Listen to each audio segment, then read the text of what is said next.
Hello everybody, this is Hammer Striker here. Today it's time for the full review on the new Smith Wesson Equalizer chambered in 9mm. Please don't forget to check out our website. Go to our affiliates page. You'll find discount codes for things like Mantis Axe and Core belts. Link to that cool little bore light that we use for lighting up the barrels. Use those links. It will often save you money, never will cost you any additional money, and helps the channel. Thank you. We did a quick first look on this last week and promised a full review and wanted to get this to the range. So we got it to the range and here we are with the full review.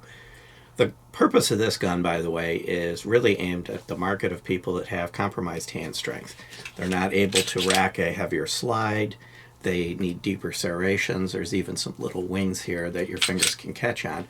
Everything about this is meant to make it easy for somebody with compromised hand strength or finger strength to actually have the ability to defend themselves with a competent caliber. So that's why some of the characteristics of this are being a little bit bigger and some of the other things. If you've got really strong hands and your hands are fully capable, you probably would look at something a little smaller in the same capacity like the actual Shield Plus. So when we're going through the features, I like this gun for what it's intended to be, because that is a market that really has been historically ignored, and most of the guns that are out there are either chambered in 380 or other smaller calibers, or they're a lot bigger than this. So you are bringing that kind of easy concealed carry to that market area. Now, one thing that changes that isn't quite so easy, on the original Shield, you have these wings on the magazine. So you can pull them down. It's a single stack, so you can use both hands, pull it down, drop the round in. These load like any other single stack and a half or double stack magazine, and they get heavier as you go. So Smith & Wesson thought of that, and they provided an Uplula magazine loader with it. And if you've ever used one of these, they're really easy to use. So effectively, one of the disadvantages to a magazine like this and the capacity that it brings is that they are harder to load. And they've taken care of that by providing this. If you've already got one of these, you can definitely use a couple. One in the safe, one in the range bag. If you don't have one of these, you can take the gun home and you're going to be able to actually load it and use it that day with the ability to load the magazines. And if this is the first time you're even seeing one of these things, it's not a Smith & Wesson thing. It's actually made by Uplula, and you can buy these. They're $35 or so. Makes it a lot easier to load magazines, and they come in a couple different styles. They even make them for various rifle mags. So that comes with this gun if you buy this gun.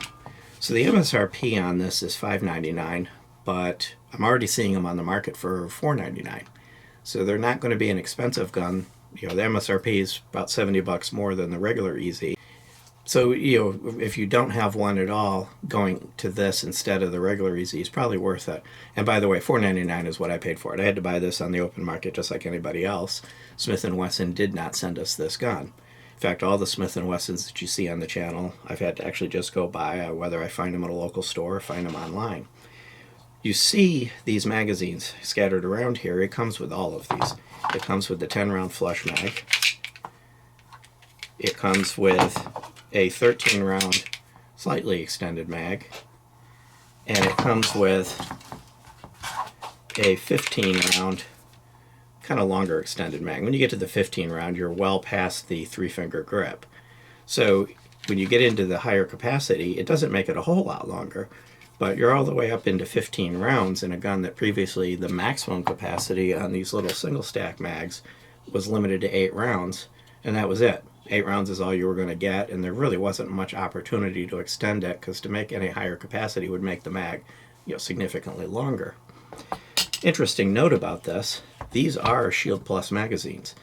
And I've got an original Shield Plus that I bought when they very first came out, and I tried the original Shield Plus magazine in this, and it worked reliably. So they didn't make any tweaks or tunes to the Shield Plus mags to make them work with this. So you got forward and backward compatibility. When I took these to the range, I took a Shield Plus, a Performance Center, this, and the original EZ, and all of the ones, except of course the original EZ, worked with the same magazines. So if you've got a Shield Plus and you're wanting to have this as a second gun or for another person in the family, the mags are going to be interchangeable, which is kind of convenient. So a couple of things are polarizing on it. One of them is this large roll mark. It's not the biggest and most tactical name or roll mark I've ever seen. The deeper serrations those can be kind of polarizing as far as the looks, but keep in mind, this is meant for somebody that has compromised strength to make sure they can get in there and get a hold of them and use them. You know, the tiny little fish scale that you see on the bottom of some of the Smith & Wesson guns, where it's great if you got strong fingers. Otherwise, you're going to need a little bit more. So everything is tailored to that market. It is Optics Ready, which is a very nice feature, and it has a dustable rear sight. And of course, previously I mentioned these little wings that you can actually cycle the slide with those little wings, and I'm doing it with one finger. Now, one thing I did notice comparing this to the original one is that this slide is just a hair heavier, but it's still so easy, oops, if I do it right, that I can do it with just my smaller fingers on my hand. So if you've got compromised hand strength, you're going to find a spot somewhere on this thing that you can cycle at. Let's talk about weight and dimensions. So it's 6.75 inches long, so it's not the smallest thing on the planet, but it's still in that reasonable territory. It's 4.5 inches tall, and that would be with the flush mag installed. And it's 1.04 inches wide at the back. So, it does have a grip safety, which what I found with this grip safety, there were some comments about the grip safety creating unreliability. So if you don't have the grip safety on, the trigger is dead. It's obviously dead. If you have it on, even a kind of a partial poor grip, you heard it break. So it really doesn't take much for it to break. So if you can grip this gun strong enough to hold onto it when it goes off, you can grip it strong enough to make it go off. I have, through the entire time I've worked with this and other EZs, that the Shield EZs that have these, including the 30 Super Carry, no problem with it. They just work.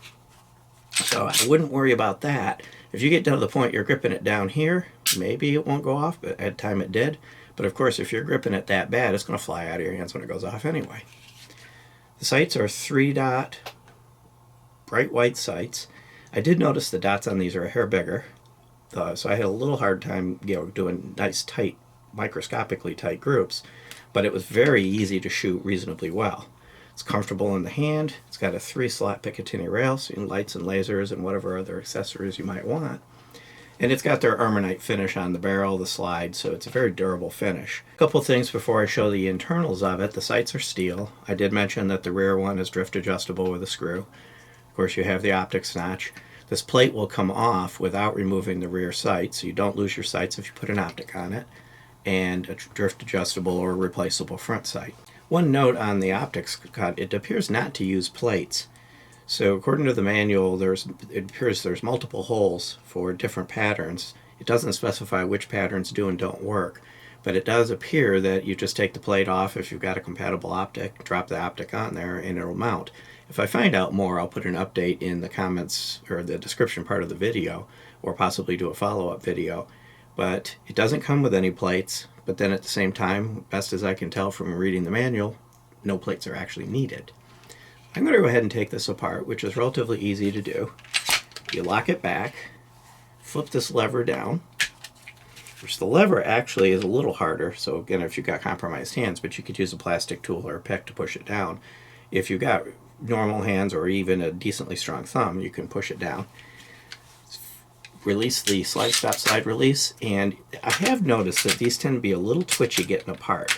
I've had trouble getting them to just slide apart. Sometimes the slide will just fall off, other times you have to play with it. But they do come apart without any tools. And it doesn't seem to be consistent, the pattern of whether it's just going to come right apart or if I'm going to have to fight with it. But now that I've got it apart, it does have a captive wafer style spring. And it is captive, and you'll notice that there's two flat spots on it. These flat spots are going to become important when I go to put it back together. On the frame, it does have an integral hammer. Decent front and rear rails. They're steel front and rear. They're not super thick, but they're a little longer than average. And the hammer's back here. And you have your drop safety mechanism. On the slide, find it and get the light on it just right. There's the piston for the drop safety. Right there. I can get my finger on it. Right there's the piston for the drop safety. One thing that I saw a comment on the first look, people were asking, can you swap the slides? And I'm presuming it's with the thought of getting the optics cut, because of course it's the frame that gives you the additional capacity, the redesign of the frame. I'm thinking no. They've made some changes back here to make room for the different hammer. They've changed the weight of the slide a little bit to probably to account for the optics, and it's got a little bit heavier spring. And there's some differences up here. For example, there's a lift up loaded chamber indicator on the other version, and this one it's all flat. You just have a peephole in the barrel. I'm thinking there's enough minor differences that best case scenario it wouldn't work reliably. Worst case scenario, you might get it put back together and something hang up and not be able to get it apart. So I don't believe you can just swap the slide of the new one with the old one to get that optics cut out. It may turn out that you can, but from what I can see, there's enough differences that it probably would be problematic and probably not be overly reliable. Very simple gun internally, though. Putting it back together, a little fairly easy. Find where that recoil spring went. What I usually do is I just put the recoil spring in. Then I'll worry about turning it to get these flats like that. So I've got the round side up and down, and I don't have it just perfectly square. When I get the light on it, I can see that. You want the flats like that, and that's to give it clearance to get through the frame.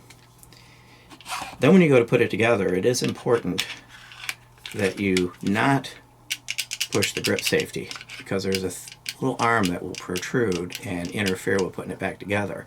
I have found working with this one and the other one, it doesn't seem to matter whether you hold this taking it apart, but if you're holding it when you put it together, it'll hit and it won't go together. So it's important that you not hold that.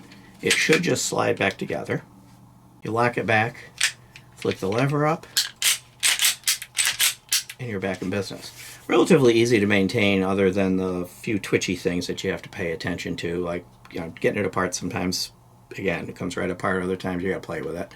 And putting it back together, just remember not to hit the grip safety while you're putting it back together. One way to do it is to stick your finger in and grab it like this and then slide it back on. So that way you can grip it, you can get a good grip on it, but you aren't gonna catch that grip safety. Overall, when you look at what this thing is intended to be, it's actually a pretty good gun. If I compare it to the original one, just from a dimensional standpoint,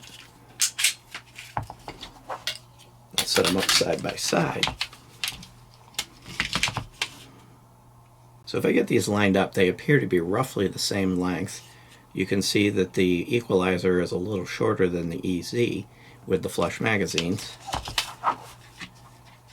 And the grip is kind of imperceptibly thicker. It's just a hair.